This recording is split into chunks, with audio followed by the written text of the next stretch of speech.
Terra. She is the assistant athletic director, and she's also the senior women's administrator and the head athletic trainer. And she's going to be teaching us about how to manage stress. Well, thanks for coming. I am glad to see some people here because I was a little worried that nobody would show up today. So today I wanted to start off with, is anybody stressed on a Friday? Ready for a weekend? That kind of thing. So it's all coming down to the end. But I would like for you to stand up real quick. I borrowed one of my toddler's CDs. And so I want you to kind of bear with me and let's see if we can de-stress for just a second. Hopefully, I don't know if you can hear it. You might have to move up a little. It's as loud as it goes. I don't know how. Oh, there we go.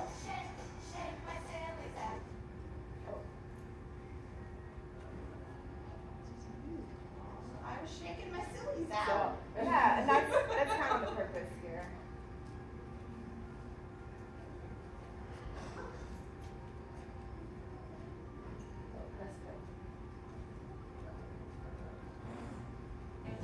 There you go.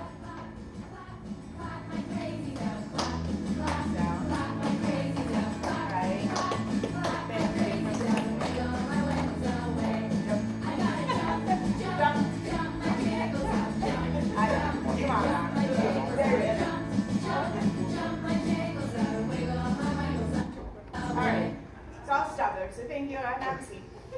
But so the purpose is you're all standing smiling, some of you are laughing, some wiggling just a little bit. If I was going back into elementary teaching, I would definitely start with this song every day because it gives everyone a chance to wiggle around.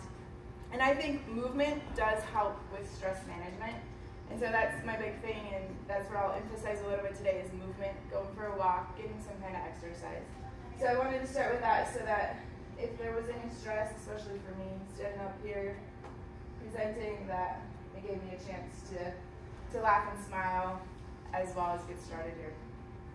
Stress management is not what I deal with every single day, but I do feel like I do deal with it a lot with our athletes, with myself, with our staff. We all manage stress. All right, what is stress?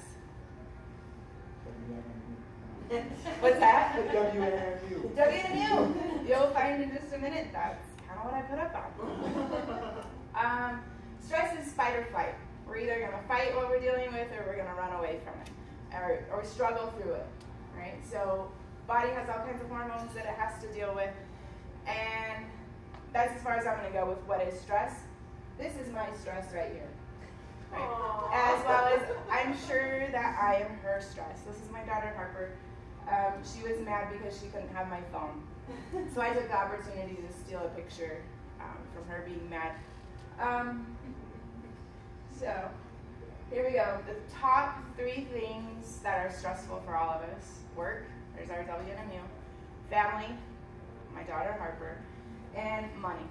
Money's always an issue. Are there any other things that you all find stressful? No, they pretty much work in those 3. It's mainly those 3. The only thing I was thinking of that I might have added, which kind of fits under work, maybe is technology. That's another big one that sometimes I find stressful, that my computer doesn't do what I want it to all the time, and it's the computer's fault. It has nothing to do with the user. So that may be another thing that is stressful, and that's one thing that I talk to my athletes about, social media. Sometimes that's really stressful for them, so there's your technology. But today I just want to remind you that everybody has stress, and we're going to go through some things that you can do to minimize it, as well as manage the stress that is totally unavoidable, because we all know that it is. All right. So quick, some signs and symptoms of stress. We're going to use this slide here in just a minute. We're going to do a little activity. Headaches, back, body, neck aches and pain, digestive problems, nausea, dizziness, irritability. That's one of mine. When I know I'm stressed, is I just rip into somebody who probably didn't deserve it because they just came to ask a simple question. But I've already been asked that question 50 times. I see some of you shaking your head, so at least I'm not the only one in that boat, right? Emotional fatigue. We all go home at night, probably drained some nights more than others because of stress. Confusion. I'm not sure I've ever fit into that one as far as stress goes, but I can see where it may happen. Decreased or increased appetite. Mine usually increases. Stress bothers me so bad. Sleep issues. That's a big one for me once we get started come August 1st for me, when everyone kicks off and football's back. That's my biggest stressor right there. So in this next activity, if you have a pen and paper, great, use it. If you don't, you can all think about it in your head and see how you would document it. All right, so the big thing I want you to do right now is identify your stress. Number one, what's your biggest stressor? All right, think about it. Grouchy people, there we go. Oh, thanks. Oh, thanks.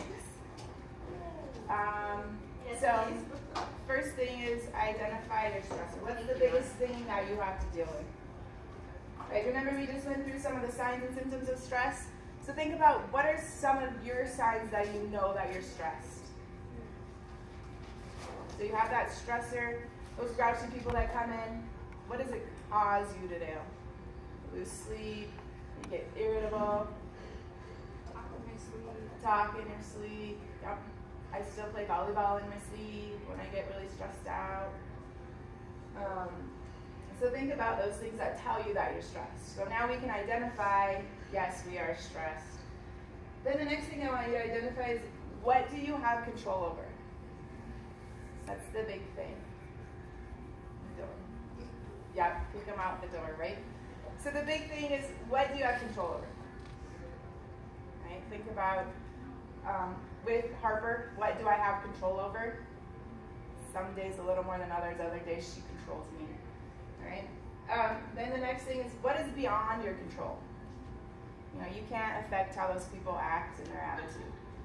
So that's totally beyond your control. Right? The next thing I want you to think about is, how are you going to deal with the things that you do have control over? What can you do to fix it? What can you do to help yourself out to minimize that stress? And then the last thing, how do you deal with things beyond your control? How are you going to deal with that irate person that comes into your office? Because I know we all get them. Something wasn't done, paperwork wasn't done, things weren't delivered on time, and they're grouchy. How do you deal with that? So I think that this will help minimize some of your stress. If you can remember, you only have control over a certain aspect, and then there's lots of things that you don't have control over. So if you worry about the things that you don't have control over, it just makes the cycle worse. This is one of the big things that I talk to my athletes a lot. They come in and talk to me about things beyond sports or sports related. A lot of times I hear complaints about coaches or about their playing time. And so I remind them, well, what do you have control over? And they're usually like, I don't know, I can't control how much I play. And so my thing is I remind them, do you have control over how hard you work? Oh, well, yeah. Do you have control over your effort that you give?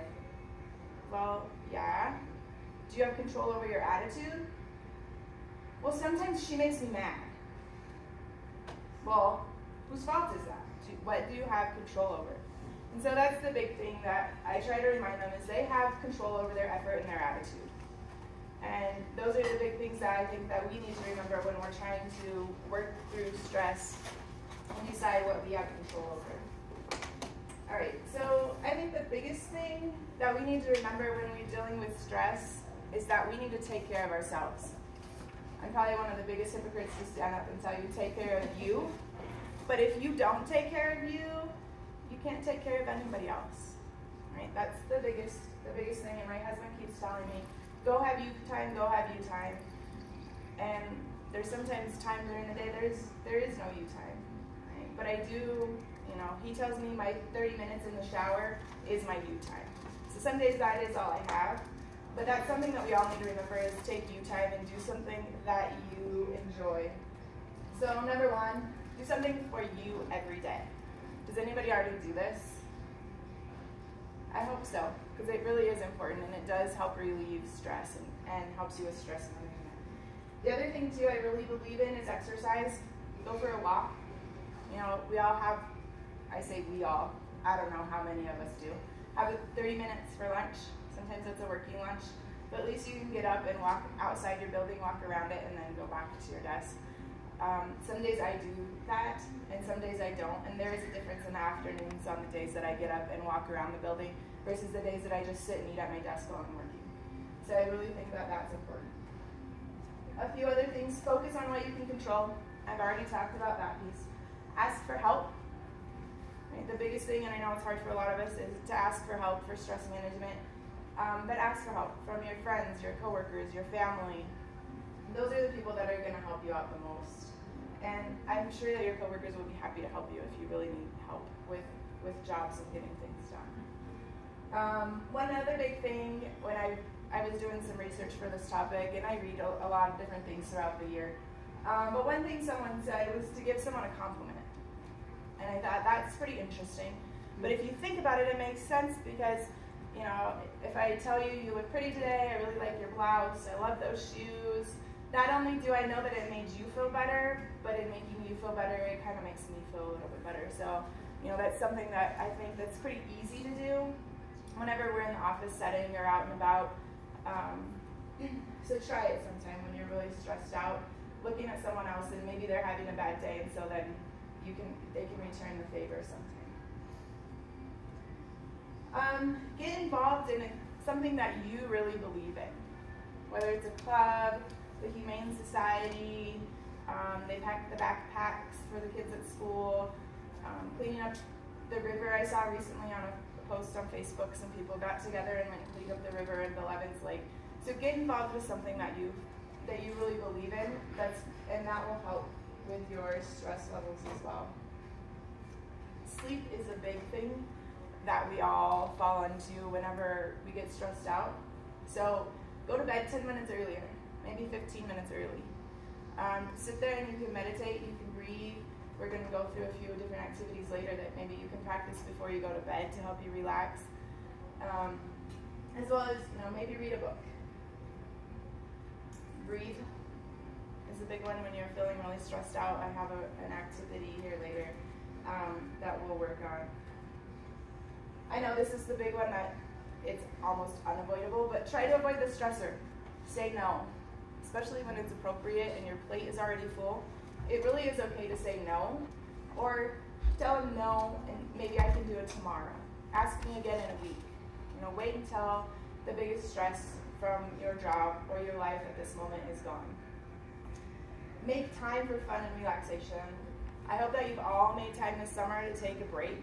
You know, most of the students are down and off campus, so now's the time. You know, for me, this is the best time, and this is when I tell my husband, let's go do everything you want to do, because August 1st, it's over.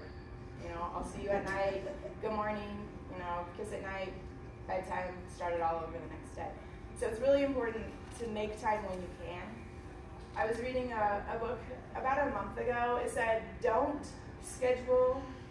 actually write down time and make a date. Just say, we'll go do it this afternoon. Because if you're writing it down, sometimes it's a chore. Like, I have to go have lunch with this friend. You know, it's written down. Say, you know, let's just go have lunch on Friday. You know, there's no time set. It won't be a chore if I just grab Deborah and say, let's go have lunch. And I'll stop by your office when I'm ready. So, you know, and that kind of makes sense, because if it's written down, sometimes you think it's a chore and you have to go do it, versus, hey, I'm ready. Are you ready? Let's go. Right? Another thing that you can do is call a friend. You know, friends do help with stress management. You can call and jab all you want, and they can listen. And usually, your friends are good listeners. They want to know what's going on in your life, and they do want to help you out. Another big thing is to manage your time. You know, that is one thing. To manage stress, you do have to manage time. And I do believe in writing things down and scheduling things. Last semester was very stressful for me. I had to start taking classes to keep my daughter down in the CDC and avoid paying gigantic payments. And I know it's the best thing for her, so I started taking classes and being a full-time student, teaching a couple classes, working 8 to 12 hours a day, trying to be a good mom and a wife, and you know, wear all those hats. It was stressful, but if Tuesday I did this assignment, Wednesday I did this assignment, Thursday I did all the discussions. And that's just how my week went. And I just had to make sure that that time was scheduled out. So I really do believe in planning makes a big difference in how you can manage stress and how it works best for you. I know I said earlier, writing down things sometimes makes it feel like a chore. But now I'm telling you, write down your name in your list of things to do so that you remind yourself that you need you time. Has anybody taken you time today?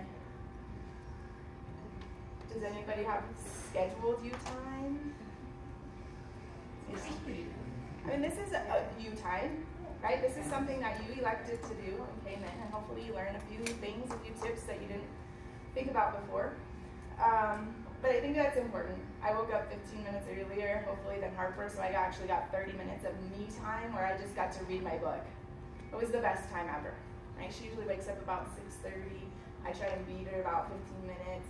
But today I got an extra 30. So it was great. So I think that's important to schedule that. Eat breakfast. I hope that you all ate breakfast. Breakfast really does help with stress management because there's something in the system and it's helping you keep the power, keep charged throughout the day. A few more things. Laugh and sing. Those are really important things to do. Squeeze a stress ball. You know, it's kind of a generic thing that we see a lot, but it does help. That grouchy person walks in and you just pick it up and, you know, just kind of massage it while you talk, listening to them, and then you can kind of formulate a plan. Let's get one. Do some yoga. Baking. I was reading a couple articles about stress management, and they said baking is really relaxing. You know, measuring things, following something routine that you didn't have to think about. It's all written out. All you have to do is follow the directions. And then the smell. The smell helps you relax. The aroma of it helps you relax. So these are some things that I think are important so that you can take care of you. The next thing, I think you should have a stress toolbox. It's not really this box that you carry around with you, but it's something that you can refer back to. All right? The biggest thing is take a walk. Again, I told you I was going to emphasize exercise. It's the big thing. Take time for nature. Take a few minutes to sit outside. I know we have a lot of nice facilities here on campus now that it is nice to go and sit out here under the trees and in the new patio furniture. Same thing at the pool. You just have to watch out for the diving birds out there. I was out there earlier this week. Write in a journal. That's a nice thing, a nice way to de-stress. Write about how your day went or how you managed it. You know, again, remind yourself of the things that you can control versus the things that you can't control. Take a long bath. Use bubbles. Use scents. Use music to help you relax. They suggested lighting a candle. I know we can't have candles at work, but they do the little scentsy jars. Those are perfect. You know, that can give you some nice scent to help you relax. Play with a pet. I don't have a pet anymore, so my stepdaughter she's 15, she gets really uptight about some things, about school in general, and so we take her to the Humane Society. She pretty much almost always goes every weekend, and that's her stress reliever. So I really do believe in playing with a pet. Play in the dirt. If you have a garden, if you have like fruits and vegetables or flowers, you know, I know I did as a kid, played in the mud. That was the best thing ever. It still is. I'm starting to teach Harper to play in the mud versus eat the dirt. All right, so it is nice to go out and play in the dirt. I forget how enjoyable it is. Just the smell, the texture, and being silly. Another thing that you should leave in your stress toolbox is get a massage. We have lots of wonderful places around here that do massages, and they're fairly inexpensive. Read a good book. Always keep a good book available. So if you do have that 15 minutes or that 15 minutes that you went to bed earlier than normal, you have something enjoyable to read. Listen to good music. Watch or listen to comedy. Drink a cup of tea.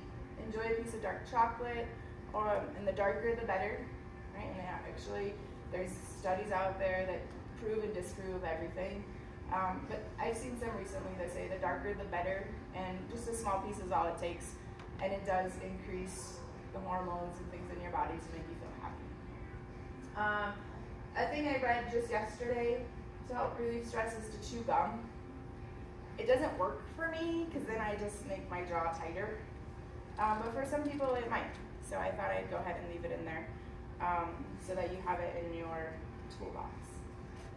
One thing that I want to add that you want to keep out of your toolbox is alcohol and caffeine and drugs. Right? Pretty simple ones to keep out.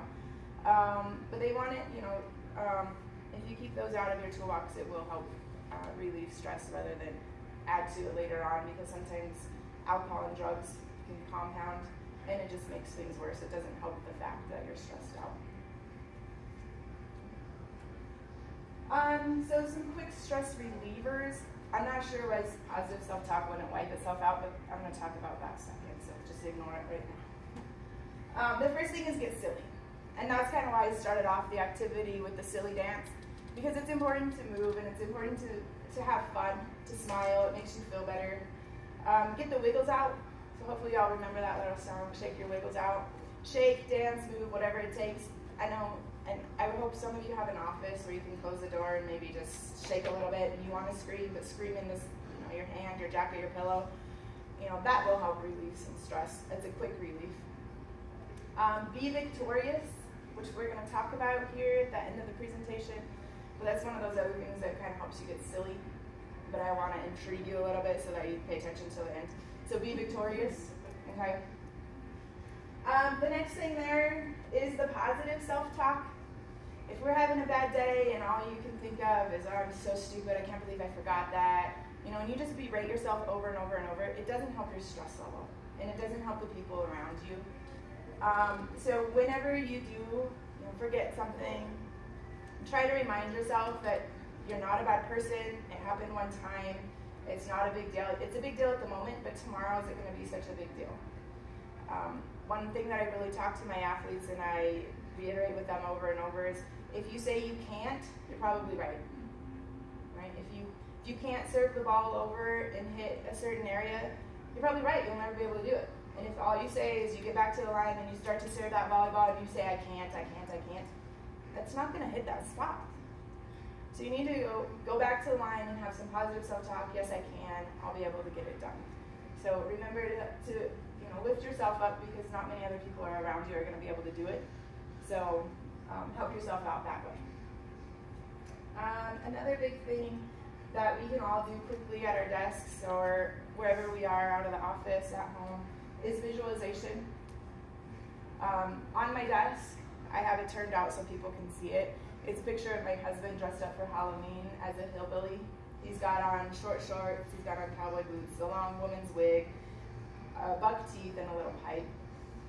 Whenever I get stressed out and I just feel like I can't take it, I turn that picture around and I get a good laugh. I can see you all smiling now. So if you need a laugh, come on by my desk. It's available. I keep it on my desk faced out purposely so people can see it and they kind of look at it and either smile or give me a funky look. And it's a nice conversation starter. Like, who is that? Especially for the new athletes that don't know him.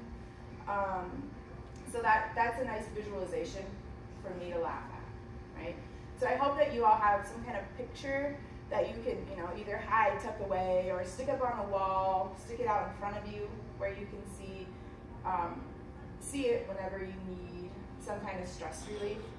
I remember being in junior high or high school, early high school, and my mom had the letters DIP. She sat in the front of the room, she's a teacher, and at the back of the room above a chalkboard there was the letters DIB. I saw it for years and I never thought to ask her about it. But it was early high school, and I finally asked her, Mom, what does DIB mean? So why do you have that up there? Like, I racked my brain forever trying to think of what it would stand for. But she told me she got it from a conference, and it's deliberate intelligent behavior. So whenever those kids, it was like 4th grade, 5th grade, those kids were getting out of control and getting on her nerves, she could look up there and remember she was smarter and she could get the situation figured out, but using deliberate intelligent behavior rather than coming down to their little sassy level. So, visualization a little picture like that can help remind you to relax or think about something else to help you get back to where you need to be, right? Other things, that's one way to use visualization, but another way to use visualization is to close your eyes and try and use your 5 senses in order to bring yourself back to calm. So we're going to take just a few minutes right now, and no one will bother you. I'll make sure Ron stays in his seat. So if you would like, if you don't want to, you don't have to, but we'll just have you sit and you can think about some place that you enjoy being. First, I want you to picture it. All right, so think about it, picture it. What does it look like?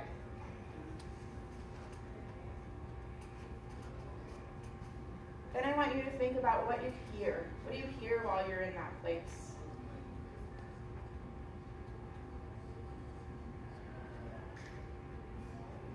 What do you smell? Do you smell anything?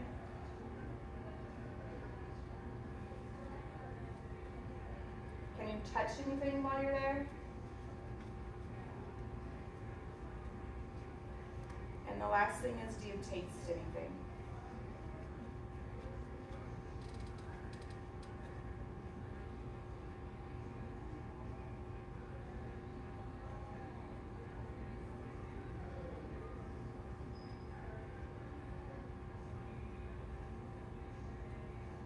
I'll go ahead and have you open your eyes. You can continue to think about that place. And for a few of you, the minute you opened your eyes, you kind of relaxed. Your body went from tense to relaxed. So hopefully, that was less than probably 2 minutes. But you can spend as much time visualizing that as you would like. But make sure you use the 5 senses. Don't just picture what it looks like or what it sounds like. Make sure you use all 5 senses because that's how the body works all the time. Whether you can actually taste it or touch it. Okay. Another thing that's a quick stress reliever is muscle relaxation. Right? I'm not sure. I know that you had a presentation on Wednesday. Did you use muscle relaxation? No. No? Okay, perfect. I was afraid that you had, and that's why I was going to keep it a little shorter, but I can stretch this out just a little bit. Muscle relaxation works really well for me when I have trouble sleeping at night, because usually my body is so tense I can't relax enough to actually go to sleep. So I use this a lot, and I'd like for you to join me. If you don't want to, you don't have to, but just where you're sitting, if you'd sit with your feet flat on the floor, like I said, you don't have to, but if you want. First thing I'd like for you to do is think about where you're tight. Just think about it in your body. Do you feel any muscle tightness? And usually a lot of us do. And sometimes it's hard to identify. You have shoulders and back. That's usually where a lot of us, where I especially carry it like this. I walk home at the end of the day like this. So one thing I'd like you to do is just kind of think about, can you identify any tightness in your body? And so one of the things we're going to do is we're going to tense muscle and then we're going to relax the muscle so that you know the difference in what tense and relaxed is. So the first thing I want you to do is curl your toes. So you can feel your feet tight, your toes are tight. Curl them up as tight as they can, hold it, count to 5, and then you can relax. So that's what that feels like for your feet. Your toes are curled up as tight as they can, and then you relax. Hopefully they relaxed all the way. The next thing I want you to think about is tightening up your calves and your lower legs from your knees down. However you want to tighten. If you want to move around a little bit, you can. If you just want to sit there, however you can tighten up those calves. That's about 5 seconds. Go ahead and relax. So there's the difference there. Now I want you to tighten up your quads and your hamstrings. If you want to straighten your legs out, if you want to stand up and do it, however you want to do it. Okay, go ahead and relax. Next thing I want you to do is tighten up your glutes. Squeeze them as tight as you can. Sometimes that helps us sit up a little better too. Squeeze as tight as you can. Don't relax. Don't relax yet. All right, you can relax.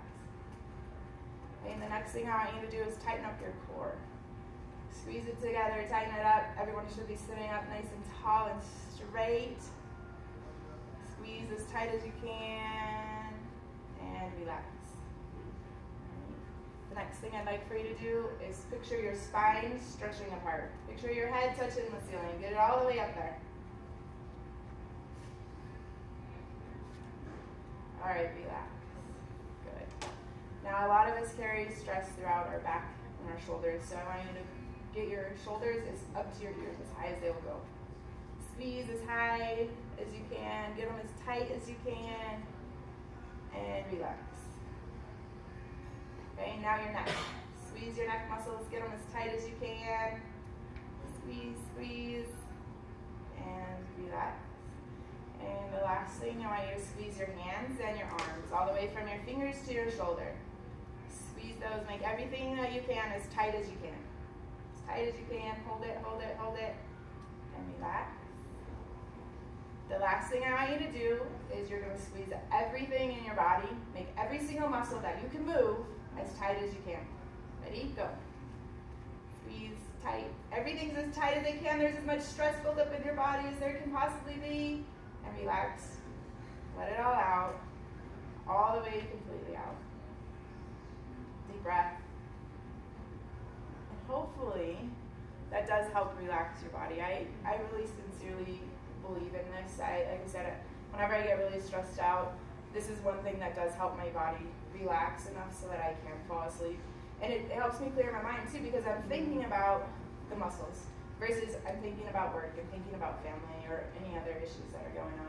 So try it sometime, right? And it's a quick thing, you can do it at your desk. You all just step there and did it. So it's something quick, nobody really knows what you're doing other than you're just kind of sitting there. So I really think that you should try it whenever you get a chance. The last quick stress reliever I have is to breathe. Okay, I took a handout from a book called Sitting Together, Essentials for Mindfulness-Based Psychotherapy.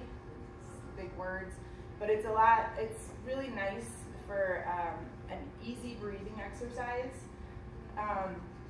So what I'd like for you to do is sit comfortably, however you want, legs crossed, relax now. You can close your eyes, you can open your eyes, totally up to you. But what I would like for you to do is just simply sit there and listen.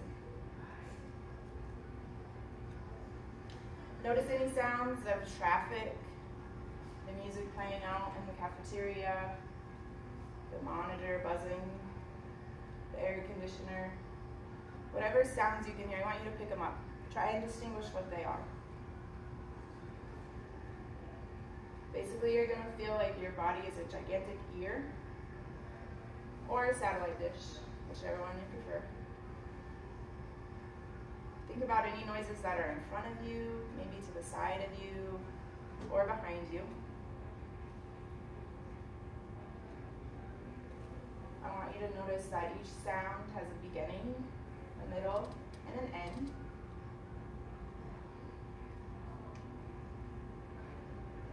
If your mind starts to wander, that's okay. Just bring it back to listen to the sounds that you hear. See if you can identify them.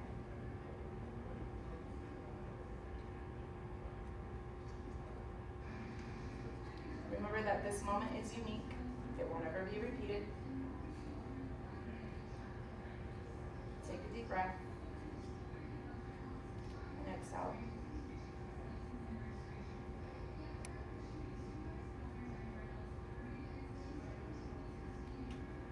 Go ahead and take a deep breath. Open your eyes if they were shut. And kind of come back to the moment again. So again, that's another quick exercise. It doesn't take very long. Nobody really knows what you're doing. But you just sit and listen to the things around you, and it kind of grounds you back to where you are and what's going on. I've tried this a couple different times, especially when Harper's running around being crazy, and I need just a mommy minute. And it worked for me. It did help me relax, so I wasn't quite so angry with whatever she was doing at the time. So I would challenge you to try and do this whenever things get really stressful. That grouchy person comes into your office and they just ripped out the door and they slam it. Take a minute for yourself to collect yourself to get back to it. So just to wrap up, I have some desk stretches. I know a lot of you don't just work at a desk, but I think desk stretches are good.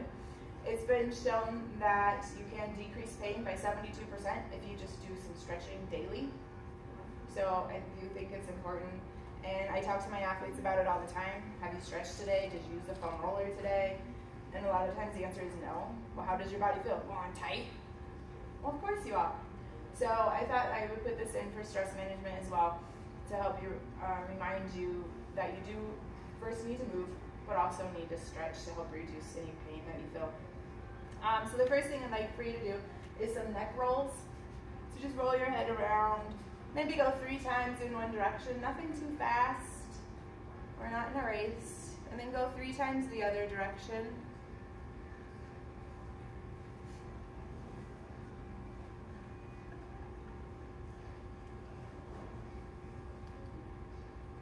Okay, the next thing I have, sorry, I'm kind of moving some of you quickly, is a side stretch for your neck. So if you take one hand, grab your head, take that other hand and put it behind you. This is really going to give you a deeper stretch than if you did it without putting your hand behind you. So just reach over and gently pull. Normally I would tell you to hold it for at least 20 seconds or longer, but today, for the lack of time, we're just going to kind of move through about 5 seconds. Let's go ahead and do the other side so you don't feel lopsided. Nice and easy stretch. And you can vary the degree of where you stretch just by tucking your chin or tipping it back. So if you have some neck pain or neck issues, that's one of my favorite stretches for that. The cat-cow. So if we all sit flat on our chair, feet out in front of us, first thing you're going to do is look up at the ceiling and sit up as tall as you can and just kind of relax there. And then the cow, you're going to stretch down, tuck your chin, and kind of bring your hands up in front of your knees and round your shoulders. And really get a good stretch on the back of your neck and your back.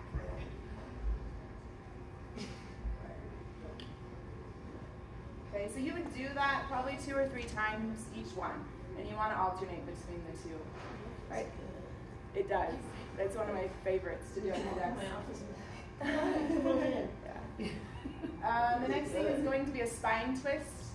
So you'll sit sideways to your chair, and you can use your chair to help you twist your spine. And again, you kind of want to hold it, like I said earlier, 20 seconds. You know, sometimes you get in a twist and you can't breathe, so maybe 10's all you get. All right, so go ahead and do the other side, so you're not lopsided. And I guess I should be modeling these sitting down because I would expect most of you to be sitting down. But you can do all these standing up as well. All right, that's the beauty, except for a cat and camel, or a cat-cow. You probably do need to sit down for that one. Shoulder shrug. We've done this one, but hold it up as tight as you can to your ears, as high as you can. Hold it for 3 seconds, and then drop them. Just let them relax completely. Again, you probably want to do that one 4 or 5 times, just to help with that. Wrist stretch. This one you are going to need to stand up. You'll use your desk, and you'll turn your hands backwards. If you have shoulder issues, I'll give you some other exercises to do for this. You're just going to put your hands on your desk and lean as far as is a good stretch for you. Try and put your palms on the table. This is a great one for anyone that's starting to develop carpal tunnel. You want your whole hand on the table so that your fingers are on the table too. That gives you a little better stretch. That's a great one for all of us that sit at the computer and type all day. If you do this a couple different times a day, it will definitely help the wrist. All right. So if you would like to return to your seat, you may. That's a good one, isn't it? It hurts. It hurts so good. So Ron just reminded me, one thing I didn't, a disclaimer, I forgot to say is if it hurts, you've gone too far. All right, so go as far, almost to where it hurts, and then stop, right? Another couple forearm stretches, if that one's bad for your wrist or your shoulders, another good one is to just put your hands together. Get your elbows out, and if that's too easy, kind of push down. Push down inside and all the way down if you can. That gives you a better stretch. And if you're up here, that's where you start. Just think about you can make it down here eventually. The other thing is put the backs of your hands together. Same kind of concept. So this one you're going to kind of raise it. If this is too easy down here, raise it up here. And again, you're going to want to hold around 20 seconds. The seated hip stretch. So, quick and easy one, you're just going to cross your leg. If that's too easy, you want to lean forward. And you should feel a really good stretch throughout your glutes and your piriformis, if anyone cares about that little muscle, but it's important.